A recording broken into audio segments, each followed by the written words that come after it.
Hi friends, cook with Sarita ಚಾನಲ್ಗೆ ಸ್ವಾಗತ. ಇವತ್ತು ನಾವು ಕುಕ್ಕರ್ನಲ್ಲಿ ಕ್ವಿಕ್ಕಾಗಿ ರುಚಿಯಾದಂಥ ಪಾವ್ ಭಾಜಿ ಯಾವ ರೀತಿ ಮಾಡೋದಂತ ನೋಡೋಣ.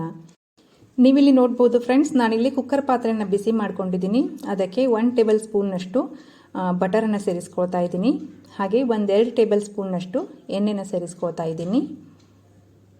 ಈಗ ಎಣ್ಣೆ ಬಿಸಿ ಆದಮೇಲೆ ಸ್ವಲ್ಪ ಜೀರಿಗೆನ ಸೇರಿಸ್ಕೊಳ್ಬೇಕು. ಎಣ್ಣೆಯಲ್ಲಿ ಜೀರಿಗೆ ಚೆನ್ನಾಗಿ ಫ್ರೈ ಆದಮೇಲೆ ನಾನಿಲ್ಲಿ 2 ಮೀಡಿಯಂ ಸೈಜ್ ಈರುಳ್ಳಿಯನ್ನು ಚಿಕ್ಕದಾಗಿ ಹೆಚ್ಚಿಟ್ಕೊಂಡಿದ್ದೆ, ಅದನ್ನು ಸೇರಿಸ್ಕೊಳ್ತಾ ಇದ್ದೀನಿ. ಈಗ ಈರುಳ್ಳಿಯನ್ನು ಕಲರ್ ಚೇಂಜ್ ಆಗೋವರೆಗೂ 1 ನಿಮಿಷವರೆಗೂ ಬೇಯಿಸ್ಕೊಳ್ಬೇಕು.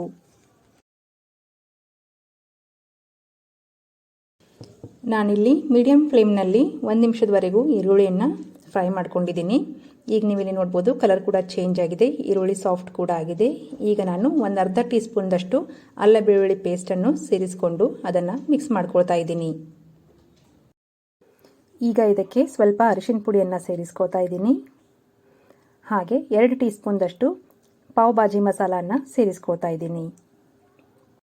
ನಂತರ ನಾವಿದಕ್ಕೆ ಖಾರ ಎಷ್ಟು ಬೇಕೋ ಅಷ್ಟು ನೋಡಿಕೊಂಡು ಅಚ್ಚ ಖಾರದ ಪುಡಿನ ಸೇರಿಸ್ಕೊಳ್ಬೇಕಾಗತ್ತೆ. ನಾನಿಲ್ಲಿ 1/2 ಟೀ ಸ್ಪೂನ್ದಷ್ಟು ಅಚ್ಚ ಖಾರದ ಪುಡಿನ ಸೇರಿಸ್ಕೊಳ್ತಾ ಇದ್ದೀನಿ.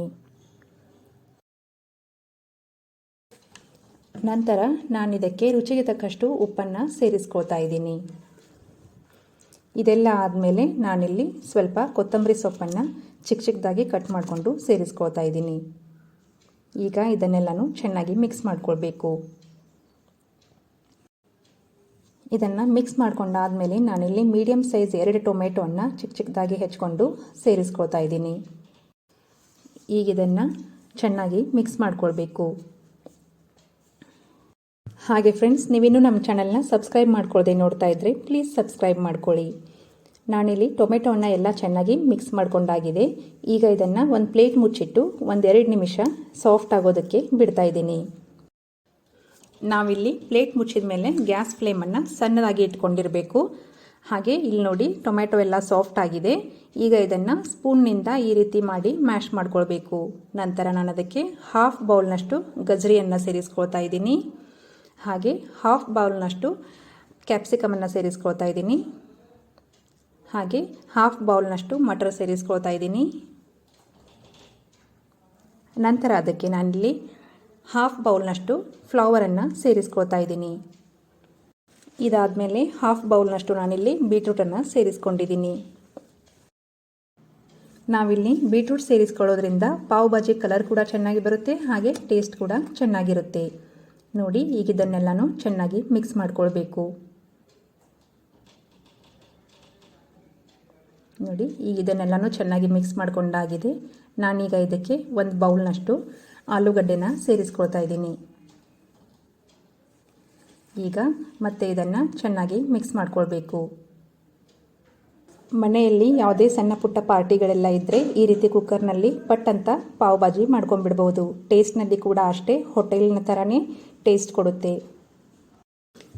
ಈಗ ನೋಡಿ, ನಾನು ಇದಕ್ಕೆ 1/2 ಗ್ಲಾಸ್ನಷ್ಟು ನೀರನ್ನು ಸೇರಿಸ್ಕೊಳ್ತಾ ಇದ್ದೀನಿ.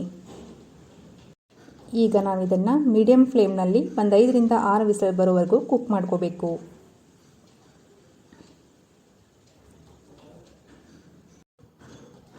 ಈಗ ನೋಡಿ, ಕುಕ್ಕರ್ 6 ವಿಸಲ್ ಆಗಿದೆ. ನಾನೀಗ ಗ್ಯಾಸ್ ಫ್ಲೇಮನ್ನು ಬಂದ್ ಮಾಡಿಕೊಂಡು ಕುಕ್ಕರ್ ತಣ್ಣಗಾಗೋವರೆಗೂ ಬಿಡ್ತಾ ಇದ್ದೀನಿ. ನೀವಿಲ್ಲಿ ನೋಡ್ಬೋದು, ವೆಜಿಟೇಬಲ್ಸ್ ಎಲ್ಲ ಎಷ್ಟು ಸಾಫ್ಟಾಗಿ ಚೆನ್ನಾಗಿ ಕುಕ್ ಆಗಿದೆ ಅಂತ. ಇಷ್ಟಾದರೆ ಸಾಕು. ಈಗ ನಾನು ಇದನ್ನು ಮ್ಯಾಶರ್ನಿಂದ ಚೆನ್ನಾಗಿ ಮ್ಯಾಶ್ ಮಾಡ್ಕೊಳ್ತೀನಿ. ಆದಷ್ಟು ಇದನ್ನು ನೈಸಾಗಿ ಮ್ಯಾಶ್ ಮಾಡ್ಕೊಳ್ಬೇಕು. ಇದನ್ನು 5-6 ನಿಮಿಷ ಈ ರೀತಿ ಮ್ಯಾಶ್ ಮಾಡ್ಕೊಳ್ತಾ ಇರಬೇಕು. ನೀವಿಲ್ಲಿ ನೋಡ್ಬೋದು, ಈ ರೀತಿ ಇದನ್ನು ಚೆನ್ನಾಗಿ ಸಾಫ್ಟಾಗಿ ಮ್ಯಾಶ್ ಮಾಡ್ಕೊಳ್ಬೇಕು. ಈಗ ಇದರ ಕನ್ಸಿಸ್ಟೆನ್ಸಿ ಸ್ವಲ್ಪ ಗಟ್ಟಿಯಾಗಿದೆ. ಇದನ್ನು ತೆಳು ಮಾಡ್ಕೊಳ್ಳೋಕ್ಕೆ ನಾನಿಲ್ಲಿ ಸ್ವಲ್ಪ ಬಿಸಿ ನೀರನ್ನು ಯೂಸ್ ಮಾಡ್ಕೊಳ್ತಾ ಇದ್ದೀನಿ.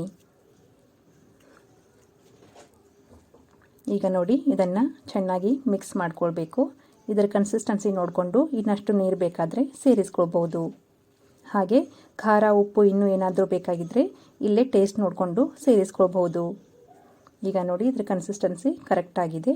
ಇಷ್ಟಾದರೆ ಸಾಕು. ಈಗ ನಾನು ಒಂದು ಚಿಕ್ಕ ಪ್ಯಾನ್ಗೆ 1 ಟೇಬಲ್ ಸ್ಪೂನ್ದಷ್ಟು ಆಯಿಲ್ ಸೇರಿಸ್ಕೊಳ್ತಾ ಇದ್ದೀನಿ. ಹಾಗೆ 1 ಟೇಬಲ್ ಸ್ಪೂನ್ದಷ್ಟು ಬಟರ್ ಸೇರಿಸ್ಕೊಳ್ತಾ ಇದ್ದೀನಿ. ನಂತರ ಇದನ್ನು ಚೆನ್ನಾಗಿ ಬಿಸಿ ಮಾಡಿಕೊಳ್ಬೇಕು.